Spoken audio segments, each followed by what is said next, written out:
많이 듣는 단어 중에 하나가 믿음이죠. 어떻게 보면 우리 인간의 삶에 있어서 모든 것이 믿음과 연결이 되어 있습니다. 우리가 저 사람은 믿는 사람이야, 저 사람은 또 안 믿는 사람이야 하면서 크리스찬이다 또는 아니다 이렇게 말하기도 하는데, 사실 아무것도 안 믿는 사람은 세상에 한 명도 없죠. 누군가를 다 무언가를 믿고 있습니다. 나는 예수를 안 믿어 하는 사람들은 예수를 안 믿는 것이 아니라 자세히 보면 예수님은 하나님의 아들이 아니다, 예수님은 구주가 아니다라고 하는 것을 믿고 있는 거죠. 하나님이 없다고 주장을 하면서 하나님이 어디 있어, 신이 어디 있어 라고 주장하는 사람들은 신을 안 믿는 게 아니고 신이 없다라고 믿고 있는 것이죠. 그것도 어떻게 보면 믿음이죠. 그래서 믿음이라고 하는 것은 선택의 문제입니다. 우리가 생각해 보면 지금 내가 알고 있는 모든 것은 내가 선택해서 사실로 받아들인 것을 알고 있는 거예요. 그래서 믿음은 선택의 문제이기도 합니다.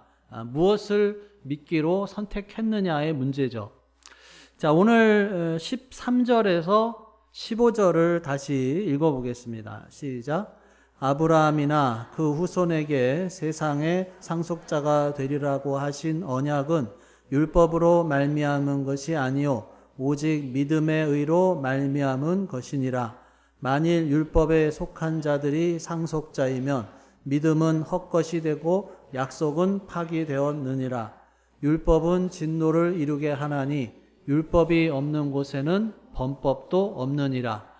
우리가 아브라함을 가리켜서 소위 믿음의 조상이다라고 말을 합니다. 근데 아브라함이 그렇게 될 수 있었던 것은 결코 그가 율법을 행함으로 된 것이 아니라고 하는 것을 강조하고 있는 거예요. 왜냐하면 아브라함은 율법이 주어지기 훨씬 전에 살았던 사람이에요. 그러니까 율법을 행함으로 해서 하나님의 택함을 받은 것이 아니라 하나님의 은혜로 택함을 받았고, 아브라함이 하나님으로부터 의롭다 여김을 받은 것은 믿음으로 된 것이다 라고 하는 거예요. 이 본문에 보면 두 종류의 언어가 있어요. 율법 언어가 있고 약속 언어가 있습니다. 자, 율법 언어는 뭘까요? 너는 이렇게 해야 된다. 너는 이렇게 해야만 한다. 그래야 산다. 우리의 행위를 먼저 요구하는 거죠. 반면에 약속 언어라고 하는 것은 내가 이렇게 해줄게, 너는 그것을 받아들여라 라고 하는 주님의 말씀이에요. 그러니까 아브라함에게 주신 말씀은 네가 율법을 잘 지키면 내가 너에게 복을 줄 것이다가 아니라 내가 너에게 복을 줄 테니 너는 이 약속을 받아들여라 라고 하는 거예요. 여러분, 만약에 내가 자녀에게 여러 가지 해야 할 일들이 적힌 리스트를 주면서 야, 너 여기 내가 적은 대로 다 해야만 너는 내 자녀가 될 수 있는 자격을 얻게 된다. 아니면 네가 잘하는지를 보고 자녀가 될지 안 될지를 결정할 거다. 만약에 그렇게 얘기를 한다면 그게 여기서 말하는 율법 언어라고 하는 거예요. 너는 성적을 90점 이상 받아야 되고 매일 오면 집에 와서 공부부터 해야 되고 숙제부터 해야 되고 게임은 하면 안 되고 이런 것을 해야 내 자녀가 될 수 있어. 그러면 은호야 얼마나 괴롭겠니? 그지? 자, 그런데 정말 부모라면 그렇게 하겠냐는 거예요. 진짜 부모라면 그렇게 할 사람이 없죠. 아무리 제대로 하지 않고 잘못된 길로 가도 자식은 자식이에요. 오히려 나는 널 사랑한단다. 그래서 내게 유익이 되는 것들을 해줄게. 이게 약속의 언어라고 하는 거예요. 근데 너무나도 많은 사람들이 하나님을 생각할 때 이런 율법 언어를 말씀하신다고 생각을 해요. 너 이거 안 해? 그러면 지옥에 가. 이렇게 위협하는 그런 하나님을 자꾸 생각합니다. 근데 그게 아니라 나는 너를 사랑해. 그래서 너에게 유익이 되는 이것을 내가 하면서 살면 좋겠어. 그렇게 해주겠니? 하고 말씀하시는 분이 하나님이시다라고 하는 거예요. 하나님은 은혜로우셔서 우리 인간에게 복을 주시기를 원하십니다. 하나님은 우리가 잘 되기를 원하셔요. 그런데 이러한 하나님의 사랑을 인간이 믿음으로 받아들일 때 의롭게 될 수 있다라고 하는 거예요. 그러니까 하나님의 은혜는 선물을 베풀어주는 역할을 하고 우리의 믿음은 그 선물을 받아들이는 역할을 하는 거예요. 그러니까 선물을 주시는 분은 하나님이고 우리가 그것을 받아들이는 것이 바로 믿음이다라고 하는 것입니다. 자, 여러분들 중에서 태어나자마자 이 사람이 내 엄마구나, 이 사람이 내 아빠구나 눈으로 확인한 다음에 자기 부모님인 것을 아는 사람은 한 사람도 없죠. 그러면 부모님이 진짜 내 부모인 것을 어떻게 알아요? 내가 보지도 않았는데 부모님이 나를 사랑해 주시고 또 닮았다고 하고 사진도 보여주고 그러면서 믿게 되는 거죠. 그러니까 우리가 직접 다 보고 확인한 다음에 아는 것이 아니라 그냥 믿고 받아들이는 거예요. 어머니가 나를 낳으시는 장면을 내가 직접 확인해 보고 그래서 내 어머니로 아버지로 받아들이는 게 아니라 부모님의 사랑을 믿음으로 받아들이는 것이죠. 하나님은 우리를 위해서 예수 그리스도를 보내주심으로 우리를 향한 하나님의 사랑을 확인해 주셨다고 로마서에서 말씀하고 있습니다. 그 사랑에 대한 증명 서류로 주신 것이 바로 성경이다라고 하는 거예요. 또 우리를 당신의 형상대로 지으셨기 때문에 우리는 하나님을 닮은 점들이 있습니다. 하나님처럼 우리 인간도 사랑과 희생과 또 진실함과 의로움을 갖고 있어요. 아무리 악한 사람도 그런 것이 있어요. 자, 이러한 하나님의 은혜에 대해서 우리가 할 일은 뭐냐 하면 그 사랑의 하나님이 바로 나의 아버지라고 하는 사실을 믿음으로 받아들이는 것이고 그것을 알려주는 성경을 받아들이고 그분과의 사랑의 관계 안에서 살아가는 거예요. 그런데 하나님을 믿지 않는 분들도 그렇지만 심지어는 교회를 다니는 분들 중에서도 이 진리를 믿지 못하는 경우가 종종 있어요. 어떤 분들은 교회를 오래 다녔는데 내가 정말 구원 받았나 안 받았나 이게 확실하지 않은 사람도 있어요. 그 이유 중에 하나는 예수님을 믿는다고 하면 좀 주님 뜻대로 잘 살아야 되고 그래야 되는데 가만히 자기가 자기 삶을 보면 예배도 빠지고 주님 뜻대로 살지도 못하고 성경 읽거나 기도는 전혀 안 하고 다른 사람을 돕지도 않고 그러니까 이제 내가 구원 받았나 헷갈리는 거예요. 근데 우리가 기억할 것은 여러분 아기가 태어날 때 자기 힘으로 태어나는 아기는 없죠. 아기는 부모님에 의해서 또 의료진들의 도움을 받아서 태어납니다. 자기가 한 일은 아무것도 없어요.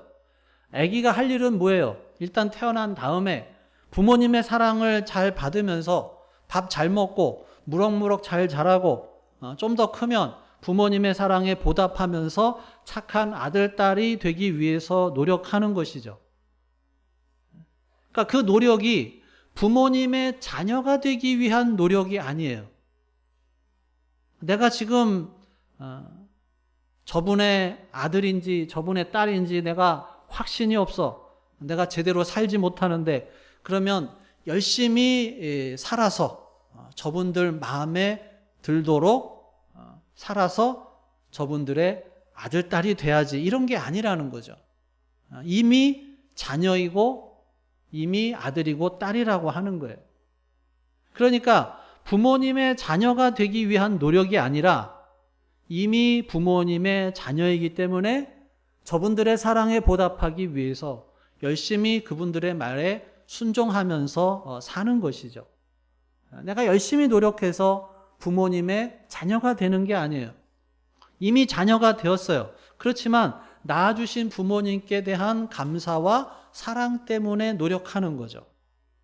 네. 계속해서 16절 같이 읽겠습니다. 시작. 그러므로 상속자가 되는 그것이 은혜에 속하기 위하여 믿음으로 되나니 이는 그 약속을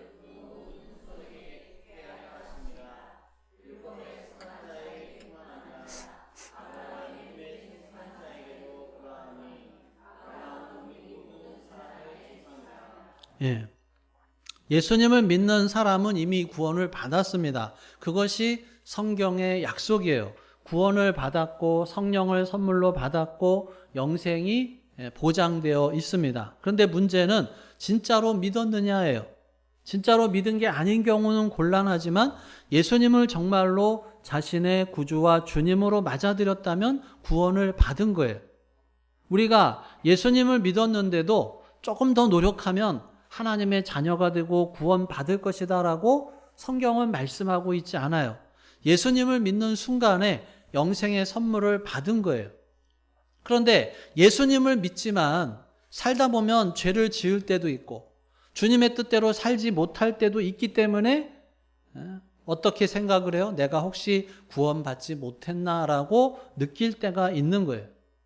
그런데 하나님의 자녀가 되는 데 있어서 내가 한 일은 없어요. 이미 자녀 삼아주신 하나님의 사랑을 그냥 받아들이면 되는 거예요. 그것이 믿음이다라고 하는 것입니다. 하나님 아버지께 신실한 아들, 딸이 이미 되었지만 이제는 더 신실한 그 아들, 딸이 되기 위해서 노력하면서 사는 거예요.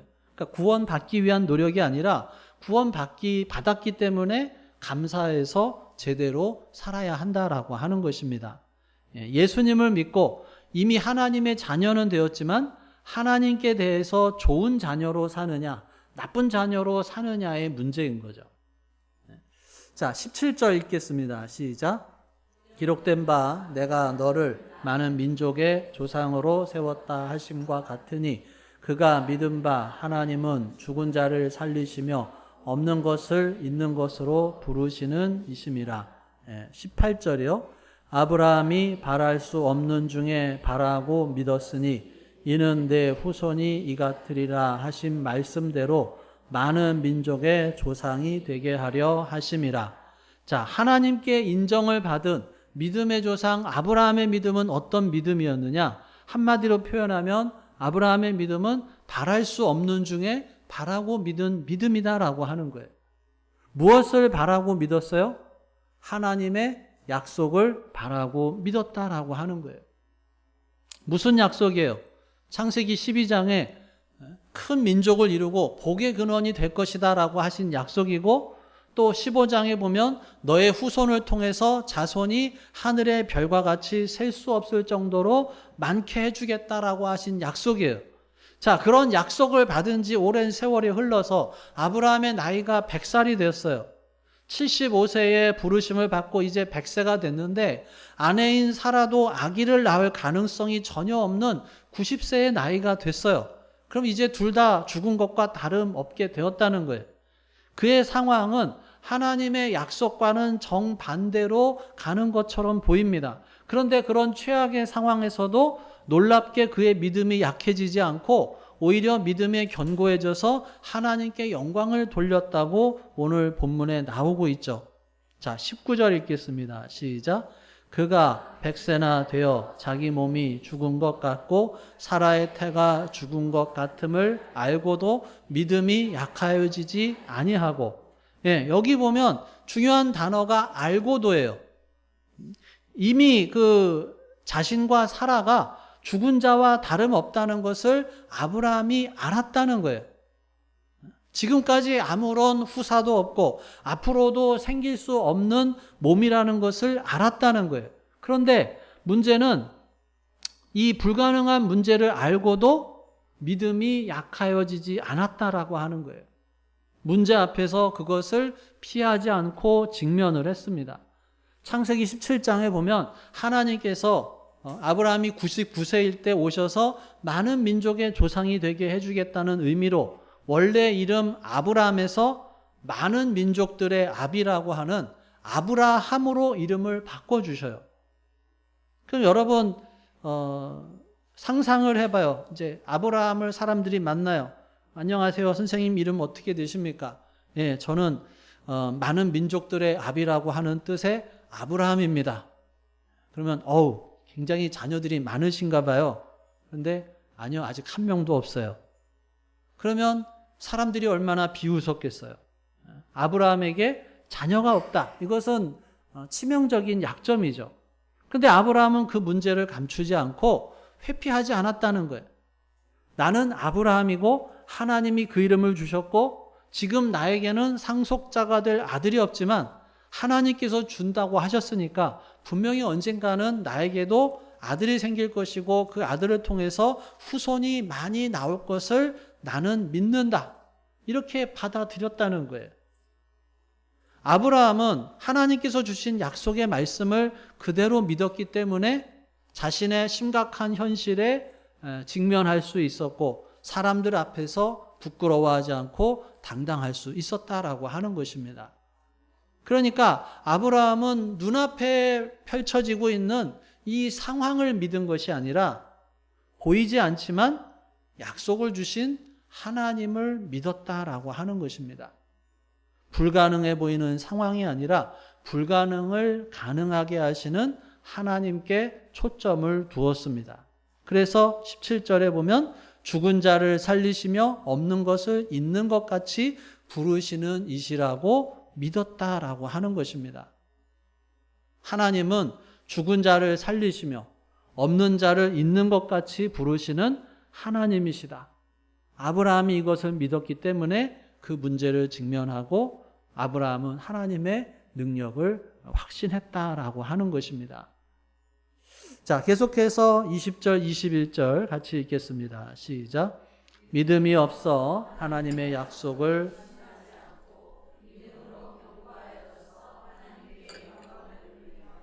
약속하신 그것을 또한 능히 이루실 줄을 확신하였으니. 자, 자기의 지식과 경험으로 보면 지금의 고통이 도저히 이해가 가지 않습니다. 그런데 하나님께서는 약속하신 것을 반드시 지키시는 분인 것을 믿었어요. 자, 그러한 믿음의 결과가 뭐예요? 22절 시작. 그러므로 그것이 그에게 의로 여겨졌느니라. 의로 여겨졌다라고 하는 것은 의롭다함을 받았다는 거예요. 결국 믿음 때문에 아브라함은 의롭다함을 얻었습니다. 근데 오늘 본문은 또 놀라운 결론을 우리들에게 말해줍니다. 자, 23절에서 25절까지 읽겠습니다. 시작. 그에게 의로 여겨졌다 기록된 것은 아브라함만 위한 것이 아니요 의로 여기심을 받을 우리도 위함이니 곧 예수 우리 주를 죽은 자 가운데서 살리신 이를 믿는 자니라. 예수는 우리가 범죄한 것 때문에 내줌이 되고 또한 우리를 의롭다 하시기 위하여 살아나셨느니라. 예. 자, 그에게 의롭다고 여겨졌다 기록된 것은 아브라함만을 위한 것이 아니고 누구를 위한 거예요? 우리도 위함이다라고 하는 거예요. 우리가 어떤 사람이에요? 예수 우리 주를 죽은 자 가운데서 살리신 이를 믿는 자다라고 하는 것입니다. 우리는 원래 아브라함과 전혀 비슷하지도 않고 관련도 없는 사람들이고 우리도 또한 전혀 의롭지 않은 사람인데 놀랍게도 우리가 아브라함의 후손으로 오신 이 예수 그리스도를 믿을 때 놀랍게도 하나님께서 우리를 가리키시면서 너도 아브라함과 똑같이 의롭다라고 해 주신다라고 하는 것입니다. 사랑하는 여러분, 주님을 믿는 우리들의 삶에도 많은 어려움이 닥쳐올 수 있습니다. 예수님을 믿는 사람에게 어려움이 없는 것이 아니죠. 고민이 있을 수 있고 고통스러운 상황이 올 수도 있습니다. 그럴 때 하나님은 나를 사랑하시지 않는 것처럼 느껴질 수도 있어요. 그런데 그것은 어디까지나 나의 느낌이지 사실이 아니다라고 하는 거예요. 어려움이 오면 우리가 묵상해야 할 것은 하나님의 말씀이에요. 그런데 하나님의 말씀을 묵상하지 않고 어려움을 계속 묵상을 하는 사람들이 있어요. 우리가 어려움을 당할 때 주님께서 멀리 계신 것이 아니에요. 우리가 고통 중에 함께 해주셔요. 우리 마음으로는 좀 고통을 없애주시거나 아니면 고통이 아예 안 오게 해주시면 좋겠는데 때로는 하나님께서 고통을 허락하십니다. 그런데 그 상황 가운데서 이길 수 있도록 도와주신다는 거예요. 인도해 주신다는 거예요. 그것을 어떻게 알 수 있어요? 약속의 말씀에 나와 있기 때문에 알 수가 있는 것입니다. 그렇기 때문에 우리가 할 일은 상황을 보면서 한탄하고 좌절하고 하나님을 원망하는 것이 아니라 문제를 회피하거나 대강 덮어두는 것도 아니라 말씀을 통해서 약속을 주신 능력의 하나님, 신실하신 하나님을 더욱더 붙들고 나가는 것이 우리가 할 일이다라고 하는 것이에요. 비록 현실을 보면 너무나도 힘들지만 내가 어떤 문제에 있어서 혹시 실패한다 하더라도 무에서 유를 창조하시고 죽은 자도 살리시는 능력의 하나님께서 마치 내 앞에 아무것도 없는 것처럼 보여도 나를 위한 선한 계획이 분명히 있으시다라고 하는 것을 확신하며 나아가는 것입니다. 그래서 어떤 어려움이 올수록 더 하나님을 찾고 더 하나님을 붙들고 또 개인적으로 기도와 말씀에 힘쓰면서 새벽 기도라든지 또 이런 예배를 열심히 해야 하는 이유가 바로 여기에 있는 거예요. 열심히 하면 하나님이 도와주시고 열심히 하지 않으면 도와주시지 않는 것이 아니라 우리가 열심히 하나님을 찾으며 우리의 눈이 자꾸 하나님께 초점이 맞춰질 때 하나님께서 하시는 일들이 보인다라고 하는 거예요. 그렇지 않으면 지금 하나님께서 뭘 하고 계신지를 볼 수가 없어요. 그래서 우리가 기도와 말씀과 예배에 집중하며 나아갈 때 지금 상황이 어려워도 그 위에서 움직이는 하나님의 역사가 보입니다. 그렇기 때문에 지금 상황이 안 바뀌었어도 더 이상 두려워하지 않고 불안해하지 않는 거예요. 그래서 기도와 예배를 열심히 하라고 하는 것이지 억지로 율법처럼 그렇게 하라는 것이 아닙니다. 성 어거스틴은 믿음이란 보지 못하는 것을 믿는 것이고 믿음에 대한 상은 믿는 것을 보는 것이다 라고 말을 합니다. 지금 당장 내 눈앞에 보이지 않는다 할지라도 믿음의 걸음을 내디듬으로써 아브라함에게 일어났던 놀라운 그런 믿음의 기적이 우리들의 삶 속에 일어나는 것을 보게 되는 그러한 축복이 저와 여러분들에게 있기를 주님의 이름으로 축원합니다. 우리 함께 기도하겠습니다.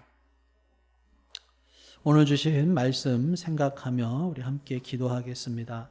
나에게 주신 말씀은 무엇인지 또 내가 붙잡아야 할 말씀은 무엇인지 내가 하나님을 더 붙들기 위해서 힘써야 하는 것은 무엇인지 오늘 말씀을 통해서 나에게 말씀하시는 성령 하나님의 음성에 귀를 기울여 보겠습니다.